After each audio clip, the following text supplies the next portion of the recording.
Terima kasih saudara masih setia menyaksikan Sahur Time. Masih bersama saya Kang Amin dan Kiai Haji Misbahul Munir. Kali ini kita sudah sampai di sesi Anda bertanya, Kiai menjawab. Untuk saudara yang masih belum mengirimkan pertanyaannya, kami masih terus menunggu pertanyaan dari Anda. Silahkan langsung kirimkan melalui WhatsApp dengan format ketik nama, spasi kota, spasi pertanyaan. Kirim ke nomor yang sudah tertera di layar televisi Anda. Tidak lupa pula saya ingatkan untuk saudara sekalian yang ingin berdonasi untuk para guru ngaji, santri majelis taklim dan pesantren yang terdampak COVID-19 di dakwah peduli COVID-19 melalui rekening BCA 29120900915 atau lewat situs kitabisa.com dengan memindai QR Code yang terdapat di layar televisi Anda. Selain donasi, Anda juga bisa menyalurkan zakat melalui NU Care Lazisnu di nomor rekening yang tertera di layar televisi Anda sebesar Rp35.000 per individu untuk zakat fitrah atau untuk zakat mal silahkan dihitung masing-masing. Nah, saudara, pagi ini kita sudah kedatangan narasumber istimewa yakni Direktur Eksekutif NU Online, Bapak Syafiq Ali. Assalamualaikum, Pak Syafiq. Waalaikumsalam. Silakan, Mas. Selamat pagi, Kiai. Selamat pagi, Kang Amin. Pagi, silakan. Duduk. Agak di tengah. Baik, Pak Syafiq adalah pegiat media dan terutama adalah media online. Dalam situasi yang seperti ini, kita tahu banyak sekali informasi-informasi yang tidak benar atau informasi-informasi yang justru berdampak negatif bagi masyarakat. Nah, menurut Anda Pak Syafiq, bagaimana peran media online atau media sosial dalam situasi yang seperti ini? Ya, peran media online atau media sosial itu sekarang ini signifikan banget ya, karena dengan banyaknya orang yang rebahan di rumah, itu kan, jadi banyak orang nggak lepas dari handphonenya. Jadi mantengin handphone atau mantengin laptop atau iPad, sehingga otomatis mereka mungkin mengkonsumsi konten-konten online tuh lebih banyak daripada hari-hari sebelumnya.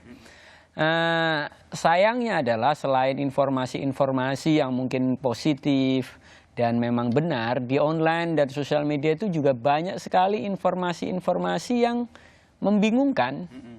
Jadi kalau kita tidak jeli atau memilahnya dan tidak punya kebiasaan membandingkan informasi, ya banyak orang bisa justru nanti dia akan semakin kebingungan atau justru mengambil keputusan yang keliru. Nah itu problemnya gitu. Nah, selanjutnya kan bagaimana sih menangkal informasi-informasi negatif? Jangan-jangan kita main HP tapi tambah lama tambah down ini perasaan. Ya, sebenarnya main handphone atau mengkonsumsi informasi yang terlalu banyak itu juga nggak baik. Jadi pada prinsipnya kan apapun kalau kebanyakan itu kurang baik. Ya. Jadi, iya betul. Jadi kalau kita baca berita, informasi atau apapun terlalu banyak itu juga dampaknya bisa tidak begitu bagus karena jadi pikiran mungkin tidak balance kan, hidup banyak hal juga yang harusnya diurusin gitu loh.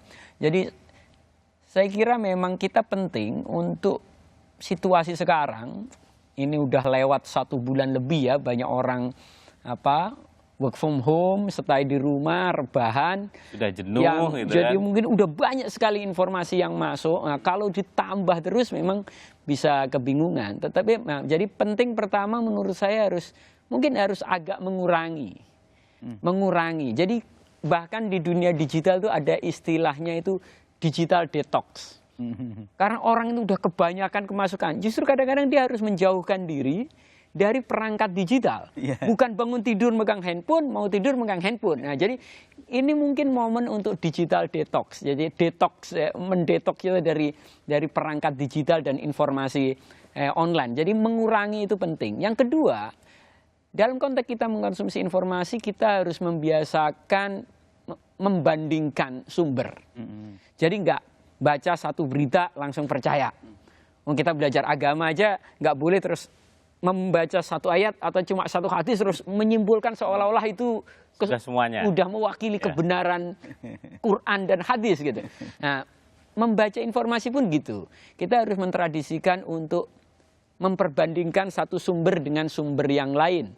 Yaitu cara agar kita bisa atau tidak mudah terpengaruh, tidak mudah terkelabui oleh informasi-informasi yang mungkin tidak bisa dipertanggungjawabkan. Nah, seringkali kan kita justru dengan membaca banyak sekali informasi, malah kita terlibat dalam saywar, informasi yang saling bertentangan itu, sehingga perang opini di media kita malah ikut-ikutan. Ya betul, jadi banyak orang yang memang terseret pada dinamika yang ada di online.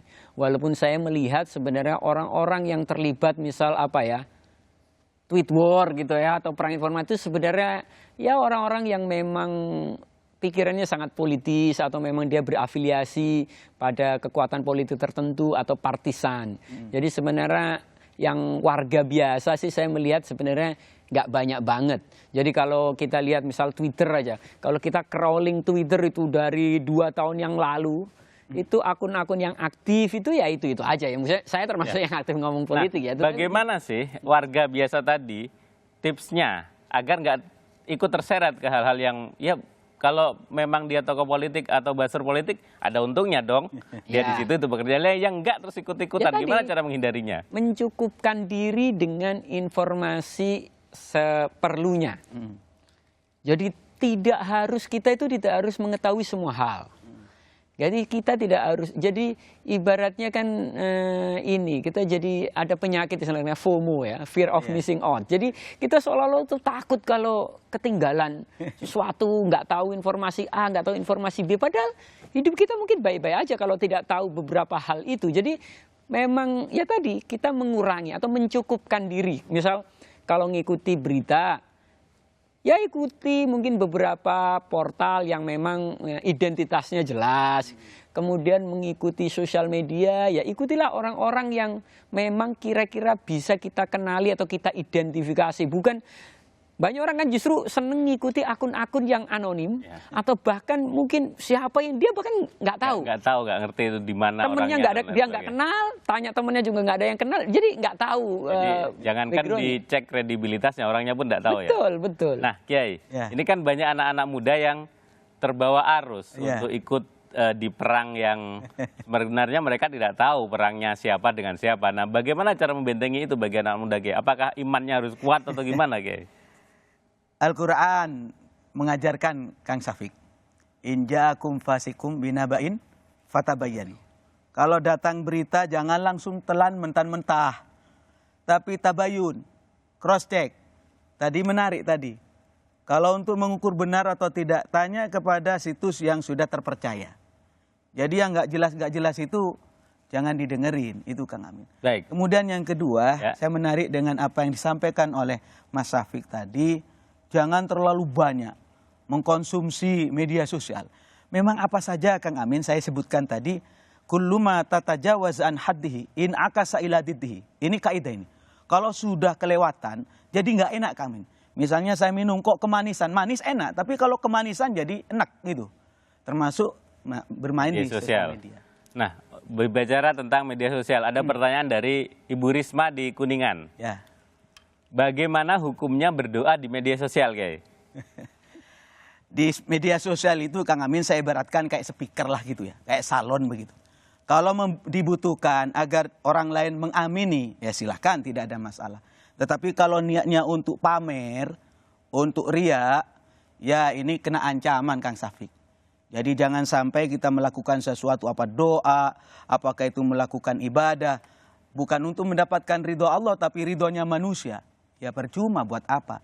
Tetapi kalau ada niatan, saya ingin menunjukkan bahwa saya sudah melakukan ini dan diamini dan diikuti oleh keluarga saya, boleh. Itu Kang Amin. Baik, Kiai. Terkait dengan tema kita, ada pertanyaan dari Ibu Siti di Bali. Apa saja yang menjadi penghalang keimanan, Kiai? Yang pasti Kang Amin, maksiat. Karena iman itu yazidu wa yanqus. Iman itu bisa bertambah, bisa berkurang. Yazidu bi ta'at. Bisa bertambah dengan taat, lakukan kebaikan, iman akan makin tebal. Tapi sebaliknya, kalau rajin maksiat, makin tipis, makin hilang. Kita naudzubillah, nanti matinya tidak bawa iman atau su'ul khotimah. Jadi saran saya kepada Bapak Ibu Siti di Bali. Ibu Siti, penghalang iman itu yang jelas adalah maksiat. Tolong dicegah, kalau bisa tinggalkan sama sekali. Itu Kang Amin. Baik, terima kasih. Selanjutnya ini, ada Bapak Jailani di Tangerang. Nah, tema kita keimanan dan keislaman. Pertanyaan Pak Jailani, kenapa nikmat iman dan Islam itu merupakan nikmat tertinggi? Kang Amin, kita tahu bahwa miftahul jannah, kunci surga itu Kang Safik, itu la ilaha illallah. Jadi orang hanya modal dengan la ilaha illallah, itu bisa nyelonong masuk surga. Pernah satu ketika diceritakan di dalam kitab tiba itu, hanya modal satu, ghairu annahum yashhaduna alla ilaha illallah. Modalnya cuma syahadat, itu pun pada waktu kawin. Cuma syahadatnya celetak-celetok lagi. Ghairu annahum yashhaduna alla ilaha illallah. Hanya modal syahadat. Katanya Allah, la ja'altu man akhlasa bi syahadati kaman kadzaba bi. Masuk surga, masuk surga. Lah karena itu dikatakan nikmatul iman adalah nikmat yang paling besar, Kang Amin. Nah, baik, itu kan tadi modal ya. Ya. Ini terkait sosmed ini. Bagaimana modal kita untuk bisa baik di sosmed, Pak Safik. Jadi apa yang dibutuhkan agar kita itu tidak tersesat di jagat sosmed gitu? Ya, itu pertanyaan yang sulit kalau kita udah kecanduan. Tapi menurut saya kalau kita tidak kecanduan, saya kira baik-baik aja. Ada banyak orang yang saya kira nggak aktif di sosmed dan ya hidupnya dia baik-baik aja. Tapi begitu kalau kita masuk, memang kita harus tadi punya kemampuan untuk memfilter informasi, mengenali narasumber, mengenali website, ya, mengenali portal, mengenali berita. Berita itu ada yang nulis atau enggak. Kadang-kadang ibaratnya kan ada berita tentang peristiwa di mana, di Amerika atau di Timur Tengah atau di mana gitu. Beritanya itu bombastis, provokatif gitu. Padahal berita itu penulisnya nggak ada, nama penulisnya nggak ada. Artinya, nah, kalau orang yang nggak terbiasa ya karena ditulis kayaknya strukturnya baik dianggap benar. Padahal itu sederhana, ditulis, loh kok nggak ada penulisnya ya? Iya. Nah gitu. Kalau ada yang nulis, pertanyaannya, emang dia ngeliput sendiri ke sana? Kok nggak ada kutipannya dari mana?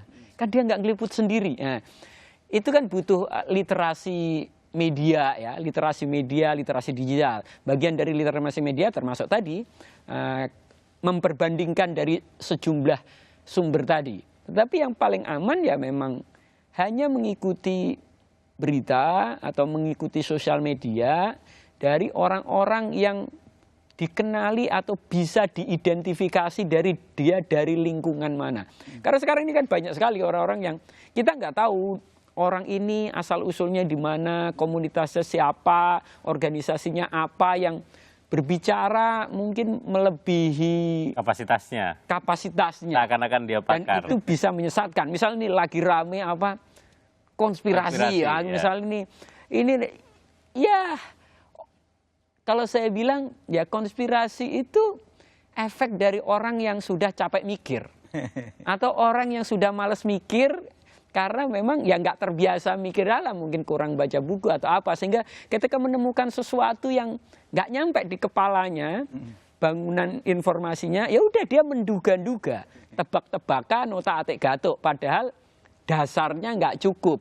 Nah seperti itu ya, tetapi ya itu hanya untuk memuaskan pikiran. Tetapi ya orang yang suka teori konspirasi itu kan untuk pada dasarnya memuaskan pikirannya sendiri. Karena hampir semua dugaan dia nggak bisa dikonfirmasi, bahkan buktinya aja sangat lemah.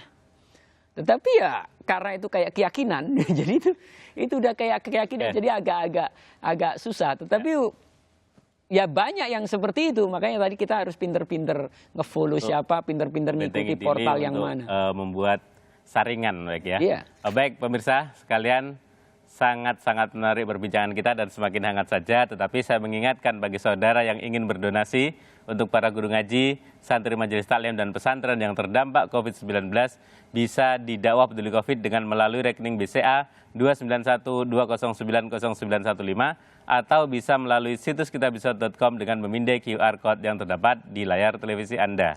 Selain donasi, Anda juga bisa menyalurkan zakat Anda melalui NU Care Lazisnu di nomor rekening yang tertera di layar televisi Anda sebesar Rp35.000 per individu untuk zakat fitrah, atau untuk zakat mal silahkan dihitung masing-masing. Jangan kemana-mana dan jangan ganti saluran TV Anda karena Sahur Time akan segera kembali.